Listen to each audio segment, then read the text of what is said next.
বাহ ভাবি, তাহলে তো খুবই ভালো হলো। সবাই মিলে একসাথে আড্ডা দেওয়া যাবে, গল্প গুজব করা যাবে। একদম চিল। আমি আপনার বাসাটাই সাবলেট দিব। অসম্ভব। তুমি এই মহিলার বাসা সাবলেট বাসা ভাড়া নিতে পারবা না। কেন সুজানা? কেন বুঝতেছো না? একে তো এই মহিলার জামাই থাকে বিদেশ, তার উপরে দুটো অবিবাহিত দামড়া দামড়া বোন নিয়ে থাকে। এটা তো কোনো বাসা না, এটা একটা মহিলা হোস্টেল। আর মহিলা হোস্টেলে আমি আমার জামাই নিয়ে থাকবো না। সুজানা, তুমি আসলে ভুল ভাবছো। ভাবি ওরকম মানুষই না।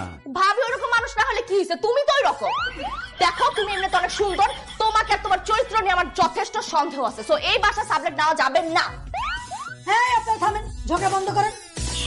আপনি যদি এই বউ নিয়ে বাসা ভাড়া নেন, আমি তো আপনাকে বাসা ভাড়া দিব না। আমি যদি আপনি একা থাকবেন, বউ গ্রামের বাড়িতে পাঠিয়ে দিবেন, এই জন্য আমি রাজি হয়েছিলাম।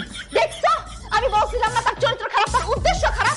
এই মহিলা কি বউ নিয়ে থাকলে সমস্যা কি? বউ নিয়ে থাকলে কেন বাসা ভাড়া দিবেন না? কারণ আপনি একটা ঝগড়াটা ফালতু মহিলা, আপনাকে আমার একটু পছন্দ না। ওরে হারাম জাদি, আমি ঝগড়াটা আমি ফালতু আর তুই কি?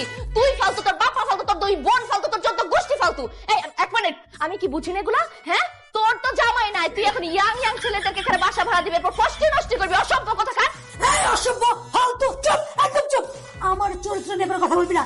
তোর মতো সেরি আমি একটা থামলে গাল ফেলাই দিব। আয় আয় আয়, তুই আয়, তুই আয়, আয় আয়, আয়।